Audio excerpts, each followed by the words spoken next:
अस्सलाम वालेकुम नाजरीन, प्रोग्राम दूसरा रुख में खुशामदीद। मैं हूं आपका मेज़बान नादिर गुरामानी। नाजरीन, तमाम तर जो तहफ़्फ़ुज़ात थे उन तहफ़्फ़ुज़ात के बावजूद 3 जजेस का इस्लामाबाद हाई कोर्ट जो है वो तबादला किया गया है। वकला की जानिब से हुकूमत के इस फैसले पर अपने तहफ़्फ़ुज़ात का इजहार किया गया है और कल इस्लामाबाद के अंदर जो अदालतें हैं उनमें हड़ताल का ऐलान जो है इस हवाले से वो फैसला भी सामने आया है आज की एक अहम प्रेस कॉन्फ्रेंस के दौरान। इसी के साथ साथ अगर हम बात करें पाकिस्तान तहरीक इंसाफ और हुकूमत के दरमियान मुज़ाकरात का, तो अभी तक वो मुज़ाकरात जो हैं वो बहाल नहीं हो सके। कमेटियां अभी भी अपनी जगह पर मौजूद हैं, उनको तहलील खास तौर पर हुकूमती मुज़ाकराती कमेटी मौजूद है, उसको तहलील नहीं किया गया। और आज ही स्पीकर कौमी असम्बली और वज़ीर दाखिला मोहसिन नकवी साहब के दरमियान अहम मुलाकात भी हुई है, जिसमें मुज़ाकरात का मामला भी ज़ेर बहस आया है। इसी के साथ साथ एक तरफ अगर हम बात करें तो पाकिस्तान तहरीक इंसाफ 8 फरवरी को अपना पावर शो दिखाने की तैयारियां कर रही है, लेकिन अभी तक उनको मीनार पाकिस्तान पर जलसे की इजाज़त जो है वो नहीं मिली। और पाकिस्तान तहरीक इंसाफ ने यह ऐलान किया है कि वो इजाज़त लेने के लिए हाई कोर्ट से रुजू करेंगे। हुकूमत ने यह इंदिया दिया है कि वो पाकिस्तान तहरीक इंसाफ को लाहौर के अंदर जलसा करने की इजाज़त नहीं देंगे, बल्कि पीटीआई को दरख्वास्त की जाएगी कि वो जलसा जो है वो मनसूख करें। ओवरऑल हमने देखा कि ईयू के जो नुमाइंदा खुसूसी हैं उन्होंने भी पाकिस्तान में अहम मुलाकातें की और पाकिस्तान में इंसानी हुकूक की खिलाफ वर्जियों से मुतल्लिक उन्होंने अहम नुकात भी उठाए हैं। इन तमाम इशूज़ पर हम बात करते हैं। सीनियर सियासतदान, सीनियर कानूनदान बैरिस्टर एतजाज़ एहसन साहब हमारे साथ मौजूद हैं। सर, बहुत शुक्रिया एतजाज़ एहसन साहब, आपने हमारे लिए वक्त निकाला। सर, सबसे पहले तो ये बताइएगा कि कई दिनों से ये गुफ्तगू हो रही थी, ये तासुरात मिल रहे थे कि शायद इस्लामाबाद हाई कोर्ट में 3 जजेस को जो है वो लाया जाएगा।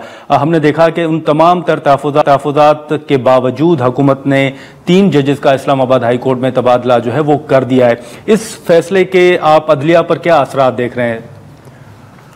अदलिया पे तो मैं समझता हूँ कि ये साबित हो गया इस फैसले के और इस पे अमल दरामद करने के बाद कि जो हुकूमत है वो बड़ी इस पे मुतमईन हो गई कि उन्होंने जो elite capture of the judiciary कर लिया है, यानी अशराफिया जो हुकूमती पार्टी के साथ है वो उनका पूरा मुस्तहकम ग्रिप हो गई उनकी अदलिया पर।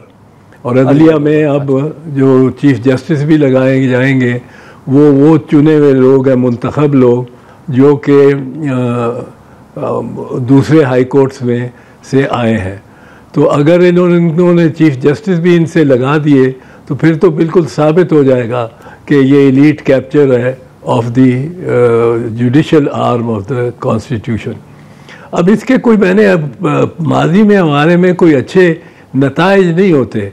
जब ये मुक्तदरा समझना शुरू कर दे कि ये तो जुडिशरी भी सारी इनके साथ इनके मातहत हो गई है और पार्लियामेंट भी इनके मातहत है, क्योंकि उनकी अक्सरियत बन जाती है, जो गवर्नमेंट की अक्सरियत, चाहे कोलिशन है पर जो अक्सरियत बन जाती है, तो उस वक्त बड़ा मुक्तदरा जो है और मिल एस्टैब्लिशमेंट जो है वो बड़ी नर्वस हो जाते हैं और वो समझते हैं, जिस तरह उन्होंने समझा कि शहीद जुल्फ़िकार अली भुट्टो ने एलीट कैप्चर कर लिया है on the major arms of the state, जो टावरिंग हाइट्स हैं उनको उन्होंने एलीट कैप्चर कर लिया है। Towering heights of the judiciary for instance, वो 6th अमेंडमेंट और 7th अमेंडमेंट कॉन्स्टिट्यूशन के तहत, जिसको आते ही ज़ियाउल हक ने आते ही और उनको ख़त्म किया और जब मार्शल लॉ उसने लगा दिया, तो ये एलीट कैप्चर का अगर इम्प्रेशन पड़ गया मुक्तदरा में तो फिर बहुत नुकसानात भी हो सकते हैं और सिर्फ अदलिया को नहीं, सियासी ढांचे को भी, जी, सियासी ढांचे को भी आपके मुताबिक नुकसान होगा। इसमें मैं आपको एक और बता दूं, एक और दफ़ा जब इन्होंने बिल्कुल गलत मतअद्दद मरतबा हुआ है, पर एक दफ़ा मुक्तदरा ने जब बीबी शहीद की हुकूमतें गिराई 2 मरतबा, तो उसमें भी बुनियादी तौर पे यही था कि जुडिशरी के जजेस की अपॉइंटमेंट का इख्तियार जो एग्जेक्टिव ने और गवर्नमेंट ने अपने हाथ में ले लिया।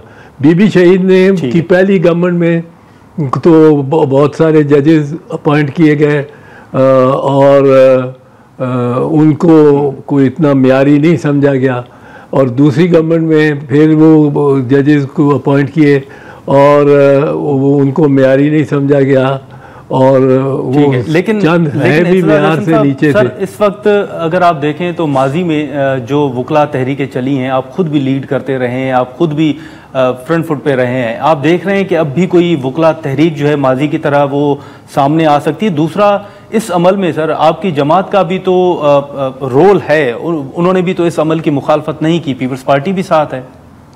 जी बिल्कुल साथ है, और मुझे इस पे बड़ी तशवीश है, क्योंकि पीपल्स पार्टी का मजाज मुक्तदरा के साथ इस मामले में जाने का नहीं है, और लेकिन मुक्तदरा ने दोनों बड़ी जमातों को मिला के और एक अक्सरियत ऐसी क्रिएट की है जिससे वो ज़्यादा, ये अब वज़ीर आज़म है, वज़ीर दिफा है, वज़ीर दाखिला है, ये तो उनकी हर मुक्तदरा के या वो हिस्सा है, जिस तरह वज़ीर दाखिला महसूस होते हैं कि हैं, और या वो उनके पाइड पाइपर हैं, उनकी बांसुरी बजाते हैं उनके लिए, मुक्तदरा के लिए, और वो वज़ीर आज़म और वज़ीर दिफा मिसाल के तौर पे। तो ये इनको कुछ इसका फ़ायदा नहीं होगा, इनको पॉलिटिकली भी और हर लिहाज से स्टेटस में, अथॉरिटी में, पावर में, नेकनामी या बदनामी में, हर तरह से इनको नुकसान होगा। ये जो लेकिन इत्तेजाद हसन साहब सर, ये फैसला सर अपनी जगह जिस हवाले से आप अपने तहफ़्फ़ुज़ात का इजहार कर रहे हैं, लेकिन हाल ही में पार्लिमान के दोनों ऐवानों से पीका कवानीन की मंजूरी भी हुई। पीपल्स पार्टी का आज़ाद मीडिया के हवाले से वाज़ेह मौक़िफ़ रहा है, आप मीडिया के साथ हमेशा खड़े रहे हैं, लेकिन ये पीका कवानीन की मंजूरी आप क्या समझते हैं सर कि ये आज़ाद मीडिया के लिए कितना ख़तरनाक है? नहीं, बहुत ख़तरनाक है, और इस बारे में चेयरमैन बिलावल का बयान गालबन दो साल पहले, या जब इमरान खान की हुकूमत थी मेरा ख्याल उस वक्त का, उनका जो बयान है वो बड़ा वाज़ेह था कि हमने अपोज़ किया उस पीका को, लेकिन अब जो पीका आया है उसमें तो और ज़्यादा उसके दांतों में और उसकी पकड़ में और ज़्यादा उसको ताकतवर कर दिया पीका को, और स्वाबदीदी इख्तियारात दे दिए, बहुत स्वाबदीदी कि लाइकली टू का क्या मतलब है कि भाई ये वो इम्कान है, इम्कान एक ऐसी चीज़ का है जो अभी हुई नहीं, उस पर आप किस तरह सजाएं दे सकते हैं और किस तरह कोई पाबंदियां लगा सकते हैं। तो ये इस किस्म के इबाम है इस पीका में, और लेकिन इबाम के नीचे से जो उसकी गिरफ्त है वो कांटेदार है, वो बड़ी आहनी है, और गिरफ्त भी आप समझें गर्दन से है, ले पकड़ता है ये कानून नहीं सर, साफी को। पार्टी को सर ये पीका कवानीन की हिमायत सर क्यों करनी पड़ी? दोनों ऐवानों में पीपल्स पार्टी ने वोट दिया है पीका कवानीन में। जी मैं इस बात का अमीन नहीं हूँ, क्योंकि मैं उन फैसला करने वालों में से नहीं हूँ, और लेकिन सी का मेंबर हूँ, वहाँ में मतलब है मैं भी जिम्मेदारी समझता हूँ अपनी, और मैं अपनी बात करता हूँ पार्टी में, लेकिन ये जो है ये मेरे ख्याल में पीपल्स पार्टी को इसमें शामिल नहीं रहना चाहिए, होना चाहिए था। पर सिर्फ ये है कि एक चीज़ जवाब दिया जा सकता है मुमकिना तौर पे कि वो अगर पीपल्स पार्टी इस पे बिल पे गवर्नमेंट का साथ ना जाती तो गवर्नमेंट गिर जाती, और गवर्नमेंट के गिरने से एक लिहाज से एक और नई ताज़ा सूरत हाल पैदा हो जाती है, जिसका शायद अभी किसी को भी तवक्को नहीं है और किसी को भी कोई उसकी तैयारी नहीं है, वो इतनी टॉपल डाउन यकदम गवर्नमेंट के हो जाने से।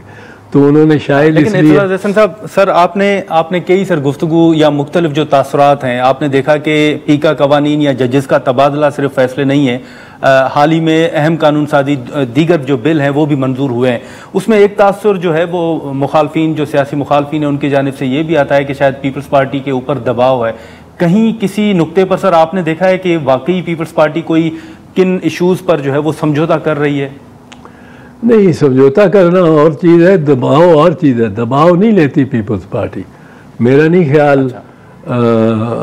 अब इसमें जरदारी साहब भी आए हैं, सीसी में भी आए हैं, तो वो कोई दबाव लेने वाली शख्सियत हैं। लेकिन ये एक बात ज़रूर है कि इसमें बहरहाल हमारी भी जिम्मेदारी है, क्योंकि हम ने इसको पीका एक्ट की तरमीम को वोट दिया है। बिल्कुल, लेकिन सर अब ये चीज़ें हैं, अब हुकूमत के हवाले से ख़ास तौर पर जो मुस्लिम लीग नून के हवाले से पीपल्स पार्टी के तहफ़्फ़ुज़ात थे, हमने देखा कि सेनेट के अंदर भी जो 6 कैनाल्स का इशू है या पंजाब के अंदर की सूरत हाल है, उन पर तहफ़्फ़ुज़ात का इजहार किया गया है। सीईसी का इजलास हुआ था, उसमें तवक्को की जा रही थी कि कुछ अहम फैसले सामने आएंगे। आप बताएंगे कि क्या मुस्लिम लीग नून के साथ जो इत्तेहाद है, उस हवाले से कोई सीईसी में बात हुई थी? क्योंकि कुछ रहनुमाओं का ये मौक़िफ़ है कि बहुत से लोग इस बात पर जो हैं रजामंद नहीं थे या वो खुश नहीं थे कि नून लीग के साथ इत्तेहाद जो वो चलता रहे। मेरे भाई, जो सेंट्रल एग्जीक्यूटिव कमेटी में हुई बात, वो अब अमानत है, वो मैं डिस्कशन में तो नहीं ला सकता बाहर कि वो उसमें क्या हुआ क्या नहीं हुआ, तो क्या किसने कहा क्या किसने कहा, कितने इधर थे कितने उधर थे। डिस्कशन हर मामले पे होती है सेंट्रल एग्जीक्यूटिव कमेटी में, और ये 6 नहरों पे भी होती है। और इस पे मैं समझता हूँ कि जो पीपल्स पार्टी ने व्यू लिया है, वो मेरा सीईसी के बाहर भी, सीईसी के ज़रूरी हॉल में नहीं, लेकिन बाहर भी ये मेरा मौक़िफ़ अपना ज़ाती ये रहा है। और मैं इसको बार बार कहता हूँ कि पंजाबियों को भी समझना चाहिए कि ये पानी जो दरियाए सिंध और उसकी शाखों का, जो 5 पंजाब की शाखें हैं और जो हमें मिली हैं, पाकिस्तान को इंडस वाटर ट्रीटी के बाद जितना पानी मिला है, वो 4 भाइयों का पानी है। 4 सूबे हैं, 4 भाई हैं, उनका पानी है। वो किसी एक का पानी नहीं है कि वो इधर ले जाए उधर ले जाए। इतना सा छोटा सा खाल होता है जिसको कहते हैं खाल या रजबा, या उसमें से वो आउटलेट जो निकलती है मोगा, वो इतना सा खाल होता है जो एक खेत को जा रहा होता है। और अगर सगा भाई भी, बड़ा सगा भाई भी अपनी बारी से आधा घंटा पहले उसको मोड़ दे, तो वो वहाँ कत्ल हो जाते हैं। और ये तो एक समुंदर बह रहा है, ये पंजाब नहीं, मैं पाकिस्तान नहीं हूँ पहले, ये पंजाब नहीं ये कर सकता कि रोक ले उस पानी को और कहे कि जी या उसको डाइवर्ट कर दे। ये चारों में मिलके खुश दिली के साथ, और यही जमहूरियत और वफाक की वफाक पर मबनी आइन का और पाकिस्तान के इंतज़ाम का, स्ट्रक्चर का जो कि अहमियत है, वो यही है कि वफाकी है, जमहूरी है, पार्लिमानी है। तो ये पार्लियामेंट में चारों भाइयों से साथ मिल के और फिर आप ऐसे फैसले करते हैं कि कालाबाग डैम बनाया जाए या ना बनाया जाए, ये पानी नई नहरें निकाली जाएं या ना निकाली जाएं। कितनी नहरें हैं जो पंजाब के शायद हिस्से में आता हो, पर ये जब तक काउंसिल ऑफ कॉमन इंटरेस्ट जो है वो नहीं, मुश्तरका मुफाद की जो काउंसिल है के लिए जो काउंसिल है वो नहीं अगर जब तक कंसिडर करती, तो इसको ये ले जाना पंजाब की किसी तरफ और एक नहर या 6 नहरें जितनी भी निकालनी, ये मैं समझता हूँ कि मुनासिब नहीं है, बिल्कुल मुनासिब नहीं है। ठीक है, ठीक है। लेकिन एतजाज़ हसन साहब, आपने सर गुज़िश्ता साल जो आम इंतखाबात हुए तो उसमें बिलावल साहब को देखा होगा कि वो पंजाब के अंदर बहुत मुतहरिक थे, उन्होंने दौरे किए, स्पीचेस की, कोशिश की गई कि पाकिस्तान पीपल्स पार्टी का जितना नुकसान माजी में हो चुका है पंजाब के अंदर उसको कवर अप किया जा सके। सर, आप समझते हैं कि मुस्लिम लीग नून का साथ देकर, आपका ज़ाती तजर्बा सर, कि आपको कोई फ़ायदा हुआ है, या जो कोशिश बिलावल साहब कर रहे थे कि पीपल्स पार्टी पंजाब में अपनी वो खोई हुई ताकत हासिल कर सके, वो आप कर सकेंगे, या हुकूमत का साथ देकर पीपल्स पार्टी को नुकसान हो रहा है? नहीं, मेरी राय में तो बहुत नुकसान हुआ है पीपल्स पार्टी को हुकूमत का साथ देके, नून लीग का साथ दे के, ख़ासकर ऐसी इलेक्शन में जिसमें बड़ी वाज़े तौर पे और दीदा दलेरी के साथ दिन दिहाड़े धांधली होती रही है, जिसमें जो फॉर्म 45 हैं वो ऐसे हैं कि उनको आग लगाने के अलावा कोई और चारा ही नहीं कि आदमी मियाँ नवाज शरीफ का जो फॉर्म 45 है फॉर इंस्टेंस, उसमें इतनी कांटे डाले हुए हैं, नए हरूफ लिखे गए हैं, ओवर राइटिंग की गई है, मैनिपुलेशन की गई है, और इतना ज़्यादा कि वो खुद देखें तो देखा होगा शायद उन्होंने, क्योंकि टीवी पे भी चलता रहा है, अखबारों में भी वो आया है, इसलिए कि गलती से इलेक्शन कमीशन ने वो असली फॉर्म 45 जो थे वो अपनी वेबसाइट पर चढ़ा दिए। तो वो 3 घंटे बाद उनको पता जब इल्म हुआ कि ये तो बहुत हमारे ख़िलाफ़ जा रहा है, और उन्होंने वापस ले लिए, उतार दिए, खींच लिए। तो उसके बाद अब वो कोई बात ही नहीं करता। जो ट्राइब्यूनल्स हैं उस पर ज़िद करके मुस्लिम लीग नवाज़ ने और उनकी इमदाद की अदलिया ने इस मामले में वो जो चीफ़ जस्टिस थे, साबिक़ चीफ़ जस्टिस काजी फैज़ ईसा साहब, उन्होंने इसकी किया फ़ायदा उठाया और उन्होंने अपने लगा लिए नामजद करदा मुंतखब ये जो ट्राइब्यूनल थे, इलेक्शन ट्राइब्यूनल। माजरत सर आपकी बात कर रहा हूँ, ये जो 2024 के सर आम इंतखाबात थे, इसमें मैंडेट के हवाले से तो चले, मौलाना साहब भी दावा करते हैं, पीपल्स पार्टी को कराची के अंदर जो तहफ़्फ़ुज़ात हैं, आपकी नज़र में 2024 के इंतखाबात में मैंडेट अगर चोरी हुआ तो वो मैंडेट किसका चोरी हुआ है? पीटीआई भी दावा कर रही है, आप समझते हैं कि पीटीआई का मैंडेट था जो चोरी हुआ है?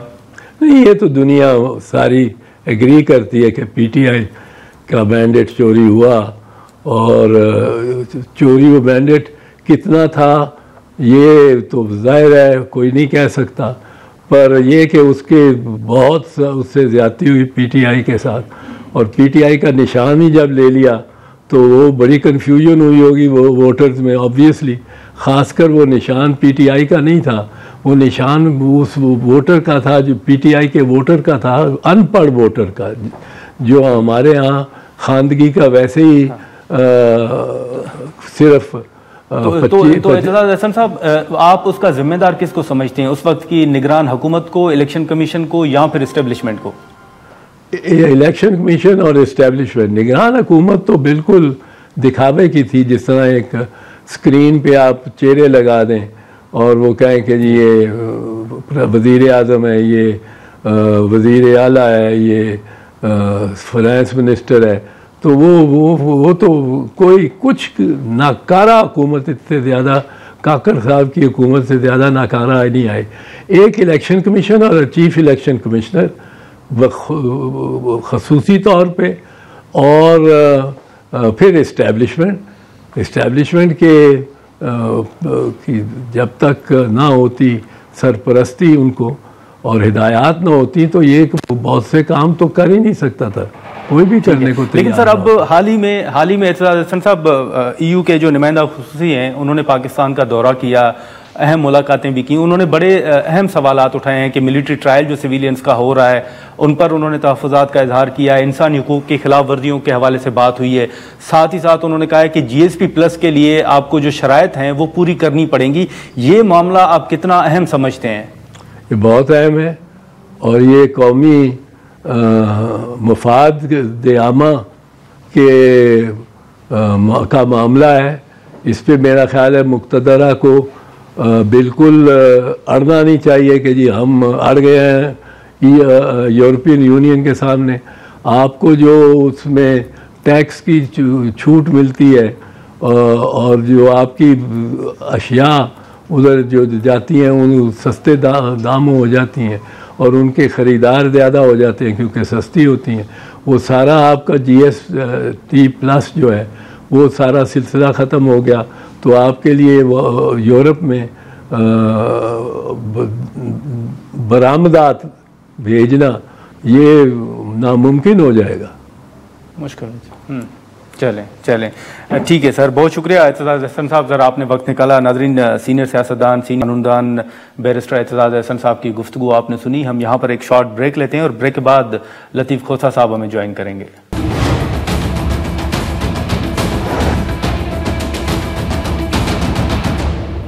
प्रोग्राम में दोबारा खुशामदीद। नाज़रीन, बैरिस्टर एतजाज़ अहसन साहब की गुफ्तगू आपने सुनी। अब जो पाकिस्तान तहरीक इंसाफ के हवाले से ख़ास तौर पर जो हुकूमत की जानिब से ये तजवीज़ सामने आ रही है कि वो PTI को ये दरख्वास्त करेंगे कि वो अपना जलसा मनसूख करें, और अगर जलसा मनसूख नहीं किया जाता तो फिर रियासत जो है वो हरकत में आएगी। PTI ने यह ऐलान किया है कि वो लाहौर के अंदर जलसे की इजाज़त के लिए लाहौर हाई कोर्ट से रुजू करेंगे और जलसा जो है वो मीनार पाकिस्तान पर ही होगा। पाकिस्तान तहरीक इंसाफ के सीनियर रहनुमा, सीनियर सियासतदान लतीफ़ खोसा साहब हमारे साथ मौजूद हैं। बहुत शुक्रिया सरदार लतीफ़ खोसा साहब। ये बताइएगा सर कि हम PTI के उस स्ट्रेटजी पर भी बात करेंगे, लेकिन सबसे पहले आपने देखा होगा कि जो वकला बरादरी के तहफ़्फ़ुज़ात थे या कुछ जमातों के तहफ़्फ़ुज़ात थे, उन तहफ़्फ़ुज़ात के बावजूद जो 3 जजेस हैं उनका तबादला जो है वो किया गया है इस्लामाबाद हाई कोर्ट में। इसके असरात आप क्या देख रहे हैं? वकला ने कल हड़ताल का ऐलान किया है, माजी की तरह कोई आप तहरीक देख रहे हैं, कोई नज़र आ रहा है, ऐसी कोई तहरीक नज़र आ रही है आपको? देखें, तहरीक तो चलना ही चलना है, इसलिए चलेगी तहरीक क्योंकि अगर आइन को मुनहदम कर दिया जाता है, अगर अदलिया की आज़ादी को सलब कर लिया जाता है, अगर कानून की पासदारी को बिल्कुल कुचल दिया जाता है, तो फिर जाहिर है कि वकला काले कोर्ट का वजूद ही खत्म हो जाता है और फिर सिविल सोसाइटी ही जो है वो फ्री फॉर ऑल होगा। तो तहरीक तो चलेगी ही चलेगी। अब आप देखें कि जिस मुल्क में रूल ऑफ लॉ नहीं होता, जिसमें आइन की पासदारी नहीं होती है, जिसमें आपकी आइन को रूह मजरूह कर दिया जाता है 26वीं तरमीम के जरिए, और जिस ढिठाई और बेहियाई से 26वीं तरमीम को करके अदालत को अपनी जो है वो उन्होंने वो ले लिया, अपने कब्जे में कर लिया, तो फिर उसके बाद मुझे बताएं कि क्या रास्ता रह जाता है। 26वीं तरमीम के खिलाफ जो नालिश हुई है वो ये सुनने को तैयार नहीं है, और जो अगर किया भी है तो फुल कोर्ट बिठाने को तैयार नहीं है, और वही जो कॉन्स्टिट्यूशन बेंच है, जो आईनी बेंच है, जिनके खिलाफ ही 26वीं तरमीम की वजह से जो मारज़ वजूद में आई और जिसकी नालिश कर रखी है, वही मुनसिफ बन जाएंगे। यानी जो मुतासरा फरीक है वही जो है वो मुनसिफ बन जाएगा। तो मुझे बताएं कि ये मजाक नहीं हो रहा तो क्या है। और फिर जो 3 जज साहिबान इस्लामाबाद हाई कोर्ट में जो है बनाए गए हैं, वो भी अंधे को भी नजर आ रहा है यार। पहले आपने मंसूर अली शाह साहब को, सीनियर प्यूनी जज को, चीफ जस्टिस बनने से माने करने के लिए, रोकने के लिए आपने 26वीं तरमीम में वो शिक्र की कि सीनियर मोस्ट जज का जो है वो आइन में जो आर्टिकल 175(3) में जो मुंजबित किया गया था 18वीं तरमीम में, और बड़ी जिद्दोजहद के बाद, अल जहाज ट्रस्ट केस के बाद और बहुत सारा फसाद और फसाने के बाद जो बना था, और खुद मोहतरम नवाज शरीफ साहब उसके मुतासरा थे जब सजाद अली शाह साहब को बनाया गया था। तो सजाद अली शाह साहब के खिलाफ हमला करवाने वाले मोहतरम नवाज शरीफ था। अदालत की फलांग के दीवारें जो है उनकी जो है तख्तियां तोड़कर उनको जो है हमला किया गया उन पर। और फिर ठीक है, लेकिन खोसा साहब, अब जो मुज़ाकरात के हवाले से आपने आज देखा कि मोहसिन नकवी साहब और स्पीकर साहब की मुलाकात भी हुई। अब दोबारा आप समझते हैं कि PTI हुकूमत के साथ बैठ सकती है मुज़ाकरात की टेबल पर, या आप समझते हैं कि नहीं, या दीगर ऑप्शंस कौन से होंगे अगर मुज़ाकरात नहीं होते तो?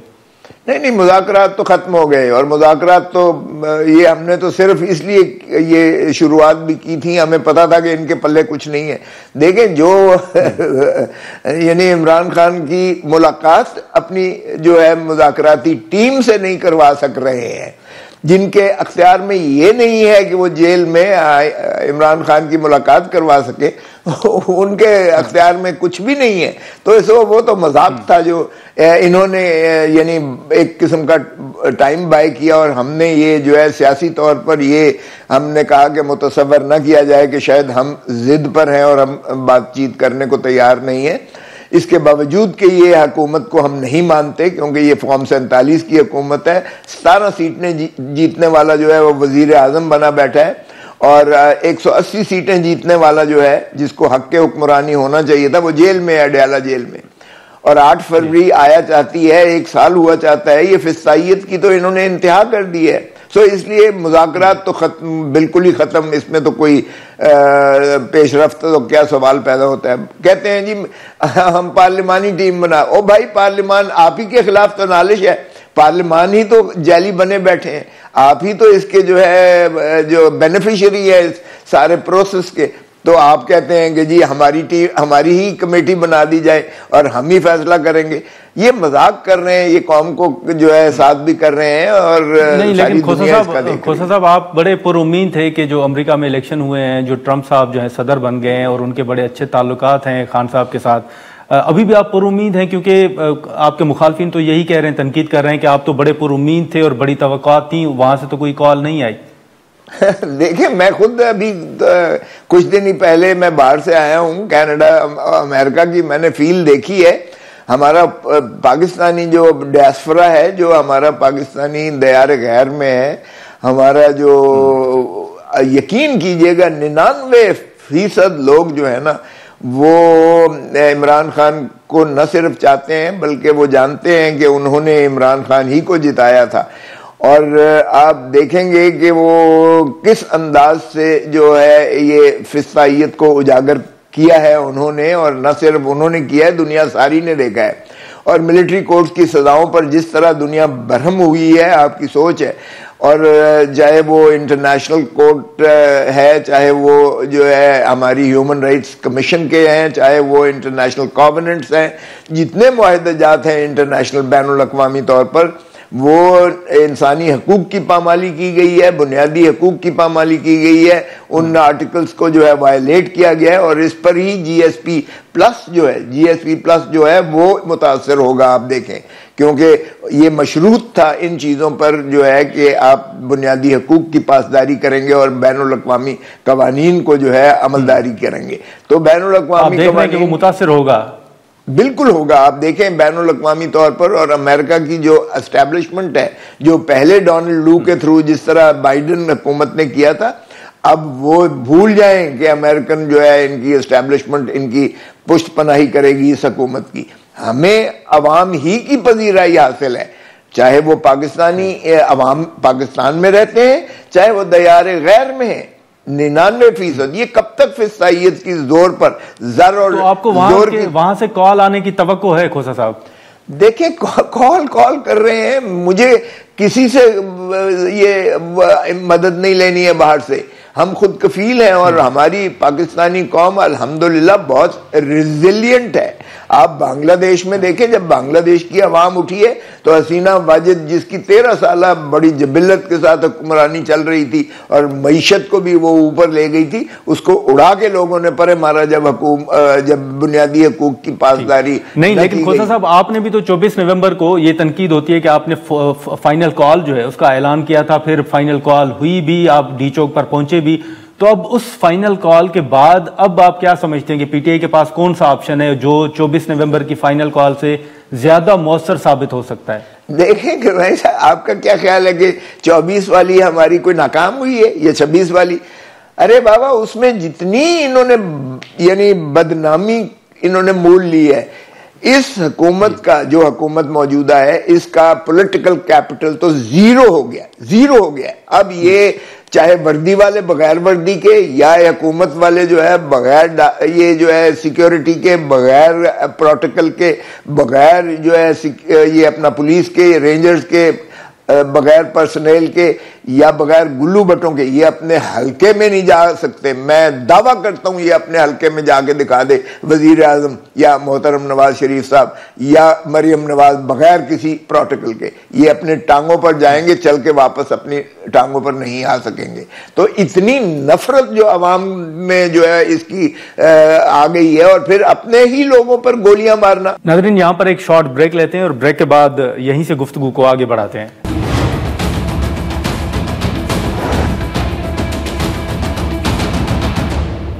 प्रोग्राम में एक बार फिर खुशामदीद। आप जो है वो 8 फरवरी को भी खोसा साहब पावर शो जो है वो दिखाने जा रहे हैं। मीनार पाकिस्तान और स्वाबी में आपने जलसे का ऐलान कर रखा है, लेकिन अभी तक आपको इजाज़त नहीं मिली। मोहसिन नकवी साहब का ये कहना है कि वो आपसे दरख्वास्त करेंगे कि जलसा मनसूख करें, नहीं तो फिर रियासत जो है वो हरकत में आएगी।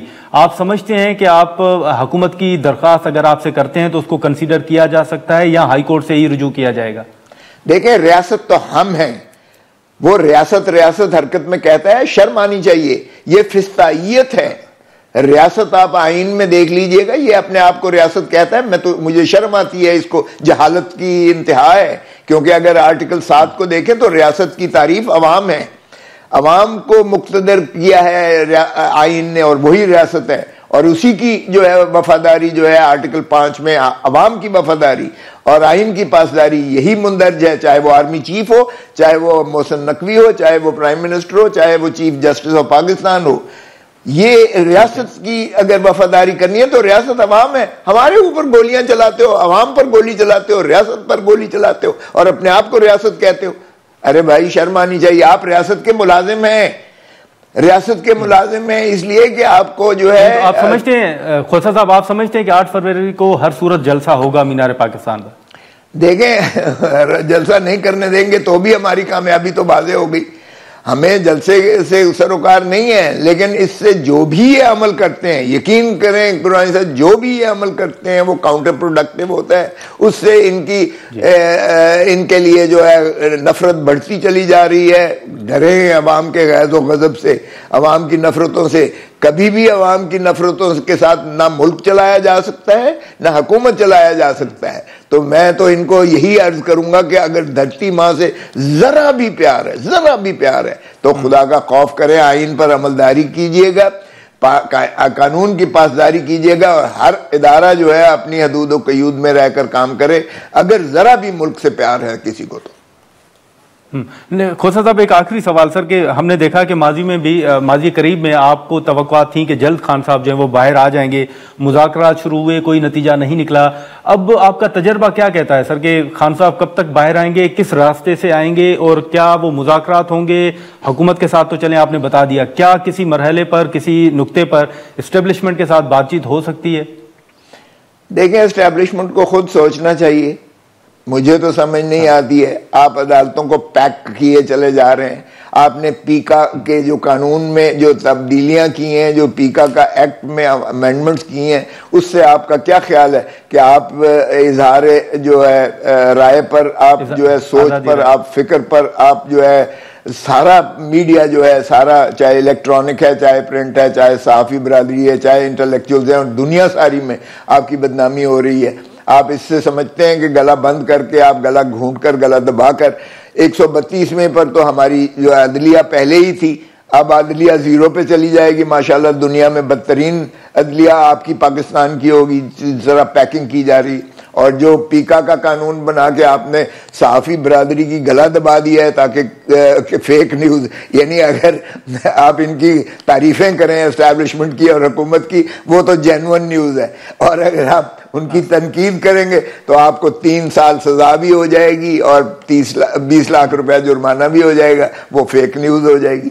अरे खुदा का खौफ करें, इस तरह कभी भी फिस्तायत के साथ। साहब, आपको खान साहब की रिहाई का क्या रास्ता नजर आ रहा है सर? कब तक आपको ये तवक्को है कि खान साहब रिहा हो जाएंगे? अब कब तक रखेंगे मुझे पता है। कौन सा जुर्म? पाकिस्तान का एक शख्स बता दें, एक शख्स बता दें जो मानता हो कि इमरान खान को सही केस में जो है पाबा सलासिल कर रखा है। जब ये तासुर है, और 8 फरवरी से एक हफ्ता पहले 3 केसेस में ऊपर नीचे इनको सजा करवाई गई, यानी इनके खिलाफ जो है मॉरल डिबॉशरी, वो इद्दत का केस किया गया, वो भी अवाम ने भी मुस्तरद किया, अदालत ने भी मुस्तरद किया। इन पर गद्दारी का केस लगाया गया, साइफर वाला, अवाम ने भी मुस्तरद किया, अदालत ने भी उसे उठा के बाहर फेंक दिया, अपील में बरी कर दिया। कब तक इस तरह की हरकतें करते रहेंगे भाई? झूठे केसेस दर्ज करने में एक शख्स भी पाकिस्तान का ये तस्लीम करने को तैयार नहीं है कि ये केस सच्चा है या इनको जो नीचे से सजा करवाई जा रही है वो इंसाफ पर मबनी है, और बाला अदालत में वो जब पहली भी तारीख पर अपील में लगता है तो वो अदालत बाला भी उठा के बाहर फेंक देती है। तो इस तरह से कितनी देर रखेंगे? 1 महीना रख लेंगे, 2 महीने रख लेंगे, इससे ज्यादा नहीं रख सकते। ये आपको यकीन से मैं कहता हूं कि अगर तो जब तक सियासी इस्तेहकाम नहीं आता, आपका देखें जीएसपी प्लस जो है आपका, वो मशरूत था आपकी बुनियादी हकूक के साथ, और वो जो है अगर अमेरिका या आईएमएफ जो है इस चीज पर नजरसानी करती है और आपका जो है ये जीएसपी प्लस से आपको निकालती है, यूरोप सारी की आपकी ट्रेड भी जाती है। और अगर हम इस पे जो है इनके आसाब पर जो मुस्तकिलन सवार रहते हैं और रहेंगे, और फिर ये पाकिस्तान को कंटेनरिस्तान बनाएंगे 8 फरवरी को, तो आप अंदाजा कीजिएगा कि ये अपनी तो तनख्वाहें भले बढ़ते चले जाएं, लेकिन अवाम जिस गुर्बत और जिस अजियत और कर्ब में मुब्तला कर दिया है इन्होंने, ये लावा फटेगा एक दिन, और जब लावा फटेगा तो इमरान भी बाहर आएगा और आप देखेंगे कि ये भागेंगे और जूतियां इनको संभालने को ही नहीं देगा। चलें, ठीक है। लतीफ़ खोसा साहब, बहुत शुक्रिया सर, आपने वक्त निकाला। नाज़रीन, सरदार लतीफ़ खोसा साहब की गुफ्तगू सुनी। हम यहाँ पर एक शॉर्ट ब्रेक लेते हैं और ब्रेक के बाद जो क्लाइमेट चेंज से मुतल्लिक इशूज़ हैं उन पर हम गुफ्तगू करते हैं।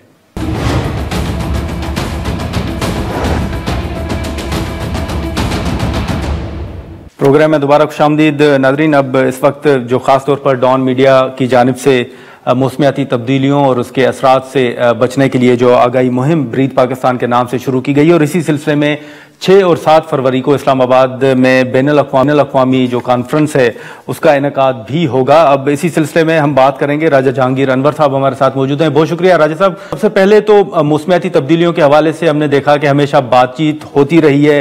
हाल ही में हमने स्मोक पे भी आपसे गुफ्तगू की थी, लेकिन अब अगर आप देखें तो जनवरी के महीने में जो मौसम का हाल है, जो बारिशों की जो सूरत हाल है, फिर ड्राउट का जो इस वक्त माहौल है, या खास तौर पर जो हाई कोर्ट की जानिब से एक फैसला सामने आया, सबसे पहले तो उस हवाले से बताइएगा, फिर हम ब्रीथ पाकिस्तान के हवाले से भी बात करते हैं।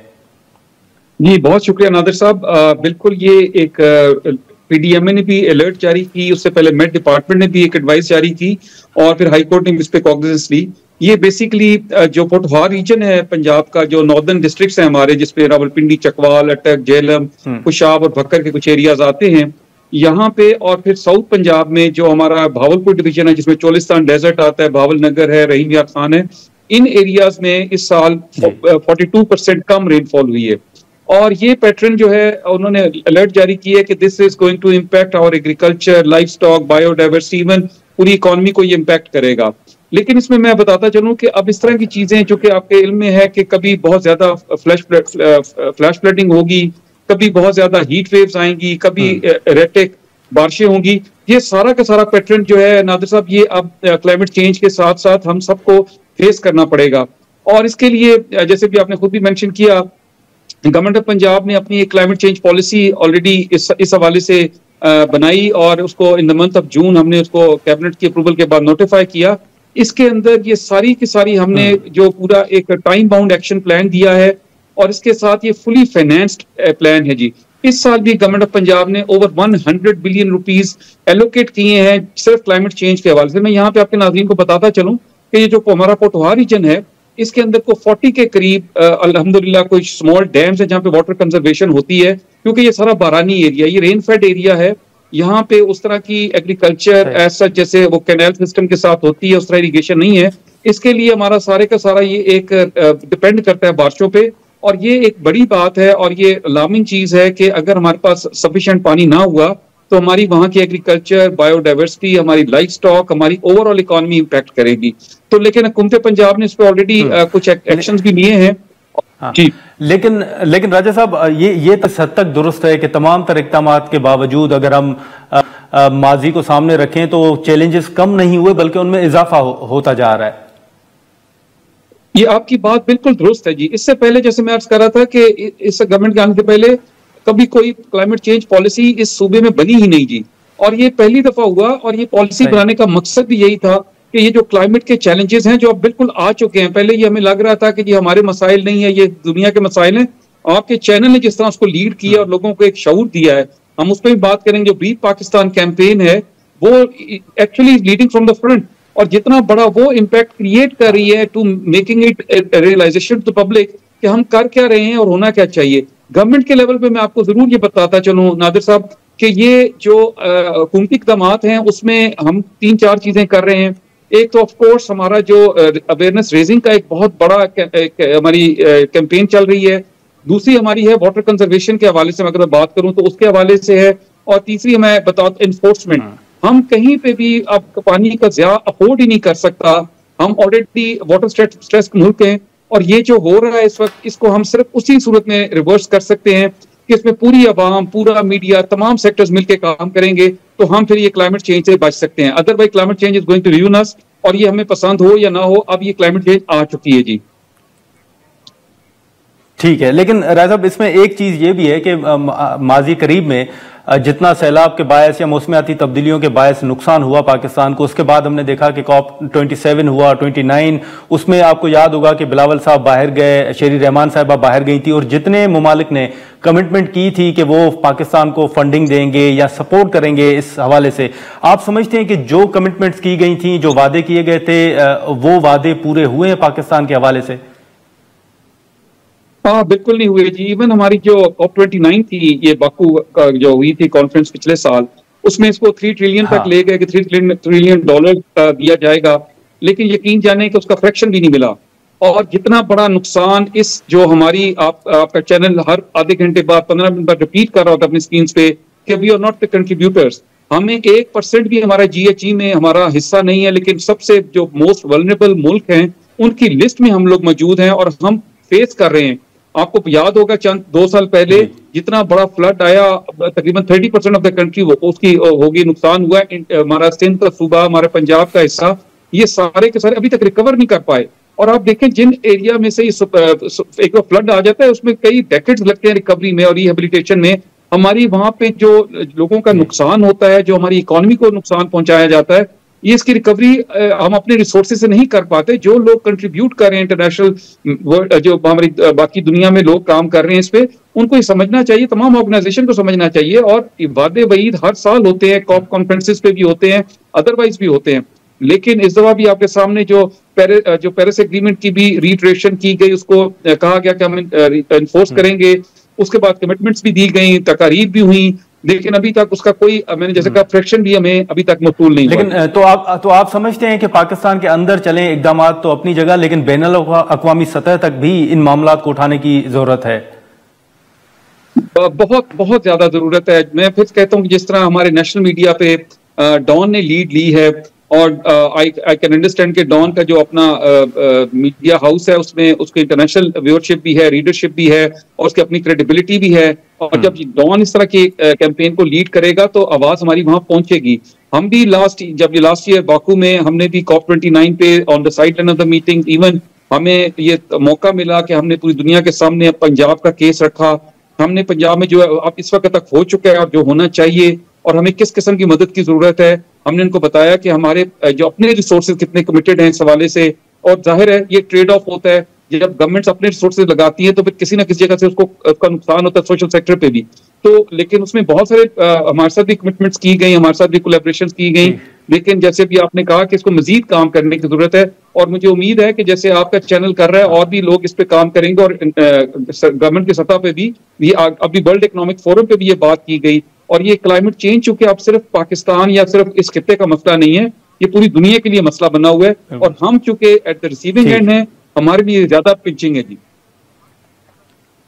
ठीक है राय साहब, बहुत शुक्रिया सर, आपने वक्त निकाला। नाज़रीन, जहांगीर अनवर साहब की गुफ्तगू आपने सुनी। अब पाकिस्तान के अंदर तो क्लाइमेट चेंज के हवाले से या उन असरात से बचने के लिए तो इक़दाम की ज़रूरत है ही, लेकिन बैनुल अक़वामी सतह तक भी इन मामलात को उठाने की ज़रूरत है ताकि इन तमाम नुकसानात से बचा जा सके।